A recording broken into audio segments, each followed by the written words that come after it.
말씀은 하나님이 높이시고 하나님이 버리신다 라는 제목을 가지고 여러분들과 함께 말씀을 나누고자 합니다. 하나님의 섭리를 의지하는 삶, 에스더 강의 8번째 시간입니다. 오늘 본문 말씀은 에스더서의 절정부를 보여주고 있습니다. 지금까지 하만과 모르드기의 갈등이 펼쳐지고 화려하지만 무기력한 왕후 와스디의 모습과 겸손하지만 강력한 왕후 에스더의 모습이 대조가 되었다면 오늘 본문에서는 모든 문제를 해결할 열쇠가 드러납니다. 그것은 바로 보이지는 않지만 모든 것의 배후에서 역사하시는 하나님의 섭리입니다. 먼저 첫 번째로 어리석은 왕을 깨우시는 것을 볼 수 있습니다. 1절에서 3절 말씀 우리 한 목소리로 함께 합독하겠습니다. 시작. 그날 밤에 왕이 잠이 오지 아니하므로 명령하여 역대일기를 가져다가 자기 앞에서 읽히더니 그 속에 기록하기를 문을 지키던 왕의 두 넷이 빅다나와 데레스가 아하수에로 왕을 암살하려는 음모를 모르드게가 고발하였다 하는지라. 왕이 이르되 이 일에 대하여 무슨 종기와 관작을 모르드게에게 베풀었느냐 하니 측근 신하들이 대답하되 아무것도 베풀지 아니하였나이다 하니라. 아멘. 하나님은 왕을 잠들게 하지 못하게 하시고 역대일기를 읽게 하셨습니다. 하나님은 이를 통해서 모르드게의 공적을 알게 하셨습니다. 왕정 사회에서는 왕에 대한 암살 모의를 적발한 공로자에게는 개선 장군 이상의 대우를 받아야 마땅했습니다. 그런데 모르드게에게 즉시 아무런 보상도 주어지지 않았다는 것은 사실상 그 왕이 얼마나 무능하고 어리석었던지를 보여주는 증거이기도 합니다. 하지만 하나님은 아하수에로의 어리석음을 이때를 위해 사용을 하셔서 모르드게에게 보상을 해주시고 나아가 유다 민족까지 구원해 주셨습니다. 우리는 살아가면서 여러 가지 위험하고 억울한 일을 겪을 때가 있습니다. 그렇지만 그 모든 것이 하나님의 통치 아래에 있으며 우연한 계기, 평범한 일상의 모습으로 하나님의 권능이 나타나서 우리를 보호하신다는 것을 기억하며 살아가기를 바랍니다. 두 번째로 교만한 자를 사용하시는 것을 볼 수 있습니다. 4절에서 10절 말씀 우리 한 목소리로 함께 합독하겠습니다. 시작. 왕이 이르되 누가 뜰에 있느냐 하매 마침 하만이 자기가 세운 나무에 모르드게 달기를 왕께 구하고자 하여 왕궁 바깥뜰에 이른지라. 측근 신하들이 아뢰되 하만이 뜰에 섰나이다 하니 왕이 이르되 들어오게 하라 하니 하만이 들어오거늘 왕이 묻되 왕이 존귀하게 하기를 원하는 사람에게 어떻게 하여야 하겠느냐.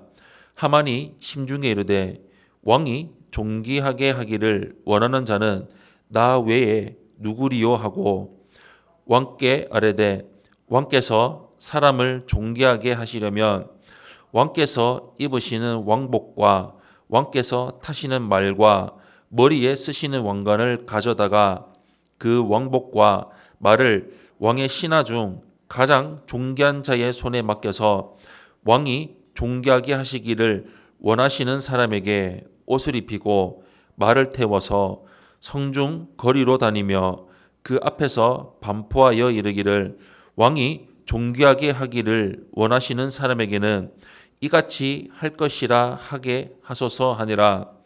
이에 왕이 하만에게 이르되 너는 내 말대로 속히 왕복과 말을 가져다가 대궐문에 앉은 유다 사람 모르드게에게 행하되 무릇 내가 말한 것에서 조금도 빠짐없이 하라. 아멘.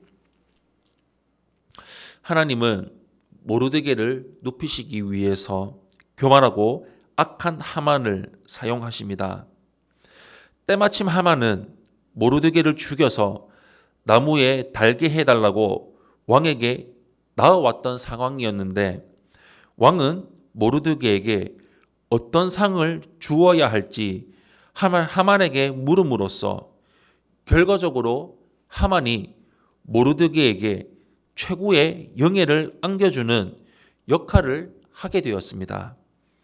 하만은 왕이 존귀하게 만들기 원하는 자는 자신밖에 없다는 교만한 마음을 가졌을 뿐만이 아니라 왕에게 필적할 만한 영예를 얻고자 했습니다. 하지만 그 영예는 하만이 아니라 그가 방금까지 죽이기를 건의하려고 했었던 모르드게의 것이었습니다. 하나님은 이렇게 교만한 자, 악한 자의 꾀를 사용해서 의인을 높이십니다. 수많은 악인이 흥하는 것처럼 보이지만 그들은 결국 의인을 높이고 영화롭게 하는데 쓰이는 도구에 불과합니다. 마지막 세 번째로 의인은 높이시고 악인은 버리시는 것을 볼 수 있습니다. 11절에서 14절 말씀 우리 한 목소리로 함께 합독하겠습니다. 시작. 하만이 왕복과 말을 가져다가 모르드게에게 옷을 입히고 말을 태워 성중거리로 다니며 그 앞에서 반포하되 왕이 존귀하게 하시기를 원하는 사람에게는 이같이 할 것이라 하니라. 모르드게는 다시 대궐문으로 돌아오고 하만은 번뇌하여 머리를 싸고 급히 집으로 돌아가서 자기가 당한 모든 일을 그의 아내 세레스와 모든 친구에게 말하며 그중 지혜로운 자와 그의 아내 세레스가 이르되 모르드게가 과연 유다 사람의 후손이면 당신이 그 앞에서 굴욕을 당하기 시작하였으니 능히 그를 이기지 못하고 분명히 그 앞에 엎드려지리이다. 아직 말이 그치지 아니하여서 왕의 내시들이 이르러 하만을 데리고 에스더가 베푼 잔치에 빨리 나아가니라. 아멘. 하만이 원했던 영광은 모르드게에게로 돌아갔습니다. 게다가 모르드게를 높이는 일을 그를 죽여 매달기를 도모했었던 하만이 직접 시행해야 했습니다. 의기양양했었던 하만은 이 일로 인해서 큰 번뇌에 빠졌을 뿐만이 아니라 그 일에 대해 알게 된 아내 세레스와 친구들마저 두려움에 빠졌습니다.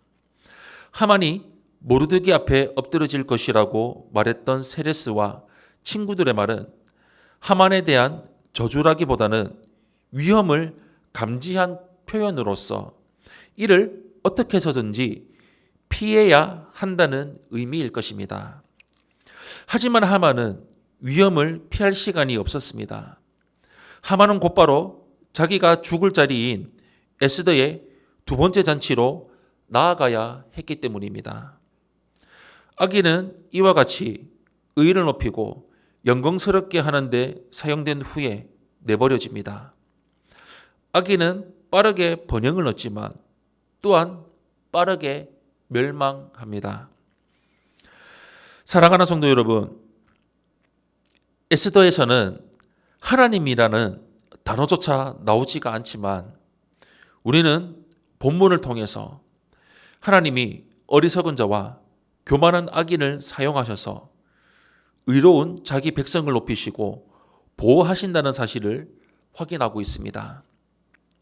우리가 아무리 어렵고 힘든 상황에 있을지라도 하나님을 믿고 따라가면 하나님이 우리에게 반드시 보상해 주시고 참된 안정과 번영을 허락하여 주십니다. 그러므로 하나님이 우리에게 무엇을 가르치셨던가를 기억하면서 올바른 신앙의 길, 바른 신앙의 길을 걸어가야 합니다. 이것이 참된 기쁨과 번영의 길입니다. 우리 평생 말씀 가운데 거하면서 말씀에 순종하고 복종하며 살아가는 삶을 평생토록 이루며 나가는 우리 성도님들이 되시기를 예수님 이름으로 축원합니다. 아멘.